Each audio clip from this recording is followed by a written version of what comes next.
Well, welcome back everyone. I'm David Haynes, your regional chef in the Great Lakes. I'm here to show you how to make pasta bolognese today. Thinking about the situation we're in and how what I did eating growing up and knowing that this is near and dear to my heart. Bolognese is from Bologna. It's usually served with a tagliatelle or a broad noodle pasta. Today I'm going to make it with some rigatoni. I like it with rigatoni. I like the way it goes in the noodle. I love everything about it. It's my favorite. It's one of the first dishes I made with my grandmother. That's why it's near and dear to my heart. She's an amazing cook, and this really was like a blend of both of us cooking, and it brings back really great memories. I like to make this for our families on Sundays.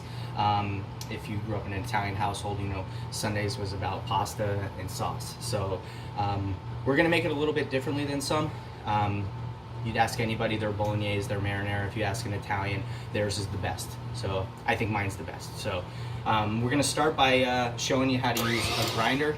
Here's a little chef tip. If you put a bag around it, it stops the juices from squirting out all over the place, and it helps it go right around. So put a piece of plastic wrap, and I tie the plastic wrap with another piece of plastic wrap, and it helps when you're using a mixer.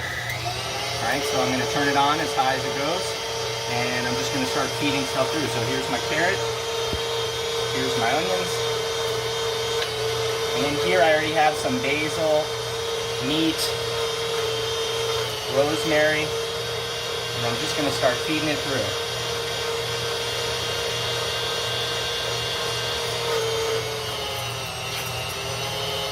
And as you see, it's real easy.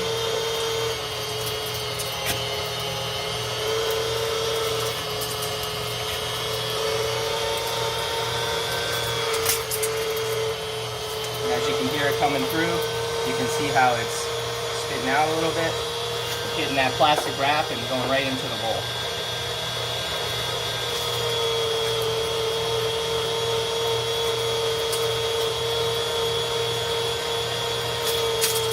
Alright. So if you have children, this is an excellent opportunity for them to get involved. It doesn't take much but to smash some food down in there, and they seem to enjoy it. My kids thoroughly enjoy doing this part. Gives you a good time.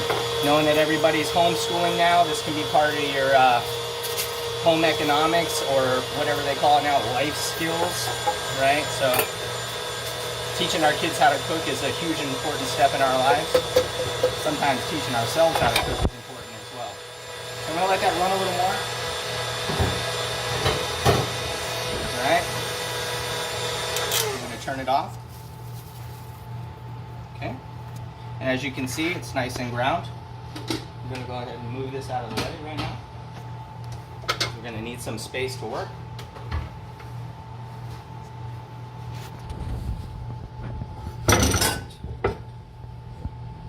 Perfect. I'm going to wash my hands off a little bit, a little soap and water because they touch the raw meat. 20 seconds, right?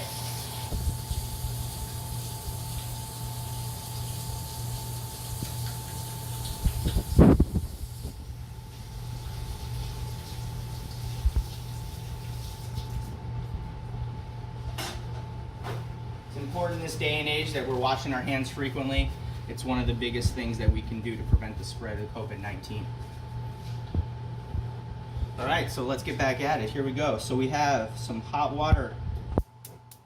We're going to start boiling water for pasta. And then we're going to start with some oil in our pan. And remember how earlier I said we reserved the garlic, and this is the reason why. This is one of the key steps in making the bolognese. So I want to make sure I put a generous amount of oil. Everyone's like, wow, that's so much oil, and it is, but it's necessary.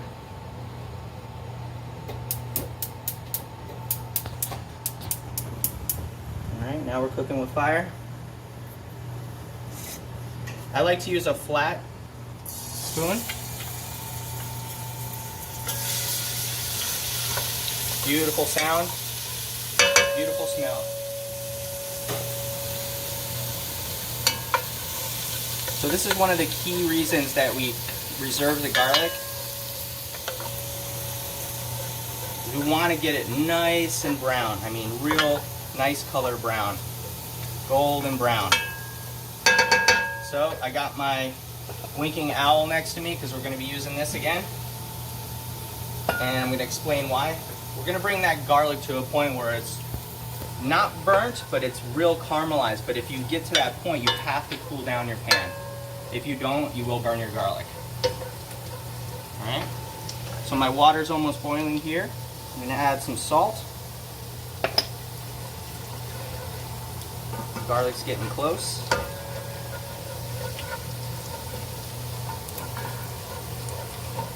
So if you see that garlic, it's starting to stick to my spoon, means those sugars are coming out.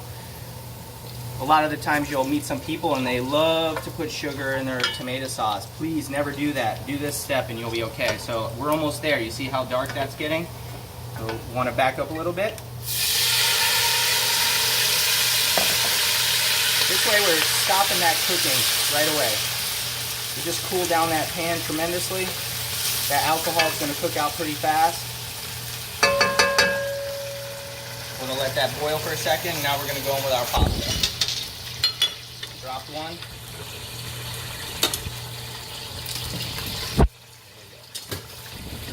All right. Now that that alcohol is cooked out, now we're going to add our meat.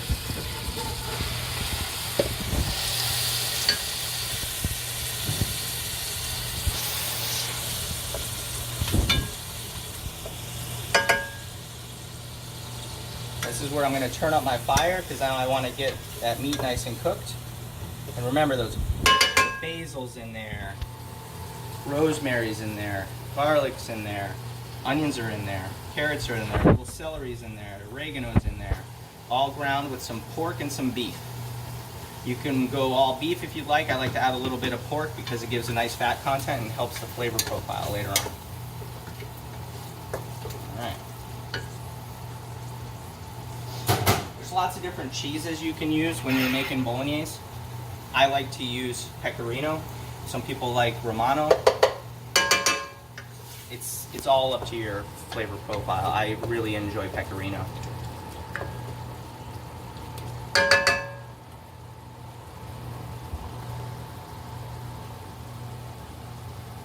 All right.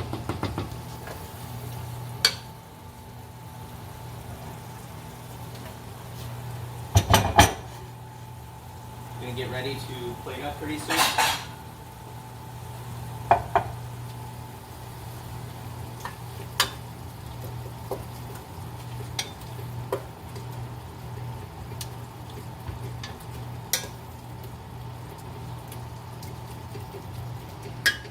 Alright, so we're getting close. As you can see, it's starting to render down.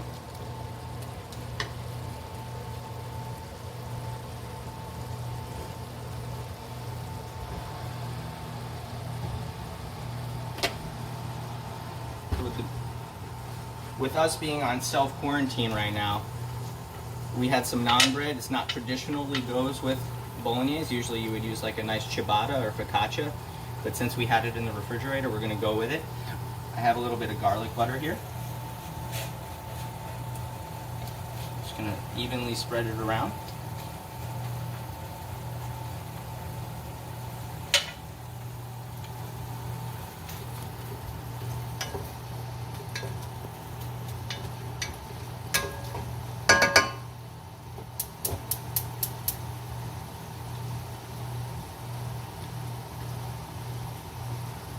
Couple more minutes here. Want to make sure you stir your pasta consistently so it doesn't stick on you. Some of the pastas that I prefer, I like Barilla. It's one of my favorites. I think they do a great job. When it comes to olive oil, I truly enjoy this olive oil. You can get it at most grocery stores. I think it works best for cooking. And if you want to do some finishing olive oil, you have your extra virgin. So. A lot of people ask me what's the difference between oils. Well, if you have a first cold press olive oil, it's usually the best. Then you'll have cold press, which means it's pressed again, and then you'll just have pressed. So there's usually like 3 different varieties. So when you're looking at the store and you want to find a really good olive oil, look for first cold press, and you're usually good to go.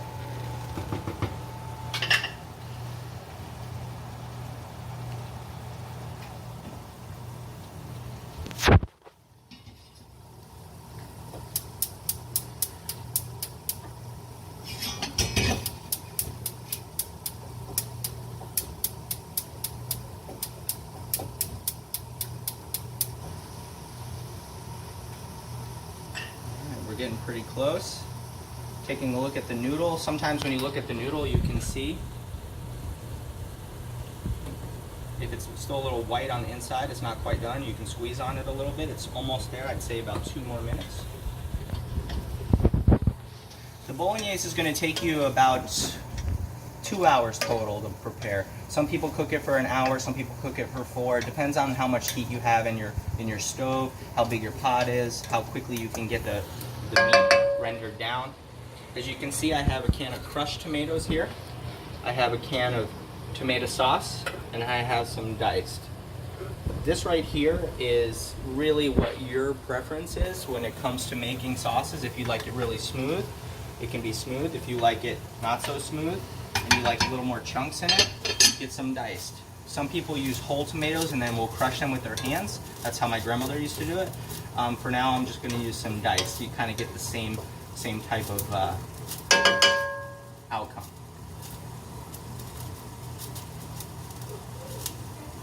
All right, we're getting close. Those noodles are looking good. So now we're pretty close with that. I'm going to go ahead and add my tomato sauce. I'm going to add my canned tomatoes, and then I'm going to add my crushed tomatoes. All right? We're looking good there. Don't forget to recycle.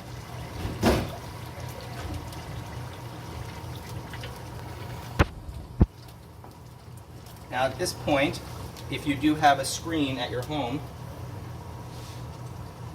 and when I mean a screen, I mean a cooking screen. They look similar to this. You might want to use it. It'll help your house. Your significant other will not be too upset when they have to clean the stove. So that's going to go for about 2 hours. I'm going to cover it right now just so it doesn't splash all over the place. And if you look over here, we have some that's already been finished. And you see how the color changed and how it's deep in color.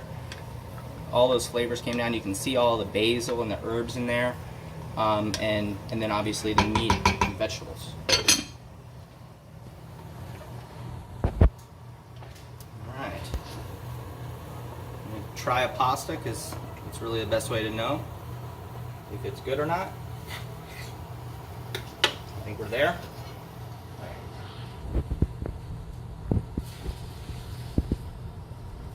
So, an important thing here, never rinse your pasta. Never rinse it. A lot of people rinse their pastas. It's the worst. You want to keep those starches in there because then it helps that sauce stick to the noodle. If you rinse your pasta, it won't stick. So, what I do is I add a tiny bit of bolognese to it. And I'm going to add the smallest amount of butter. Softened butter usually works well. And then I'm just going to stir it all in.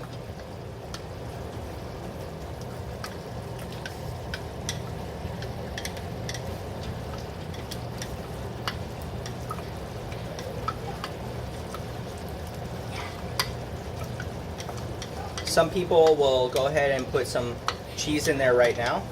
You can do that, or you can wait till the end. All right. I think we're good there.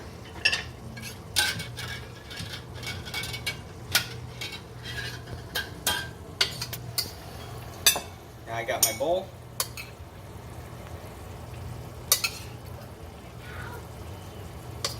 It's about as good as it can look right there.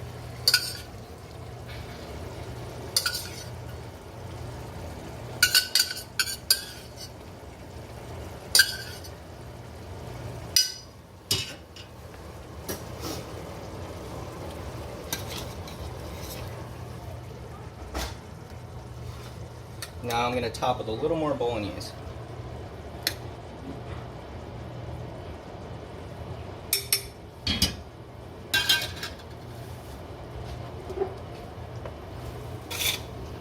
And the final touch, add as much cheese as you can handle.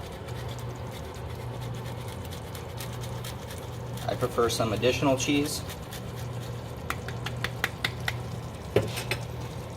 I'm going to put some of that finishing oil that I showed you.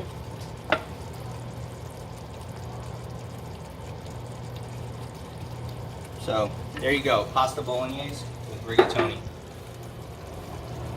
Oh, we forgot our bread.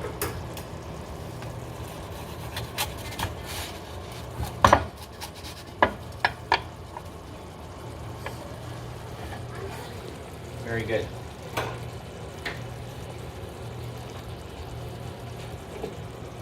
Well, again, thanks everyone, and stay safe out there, and I can't wait to see you next time.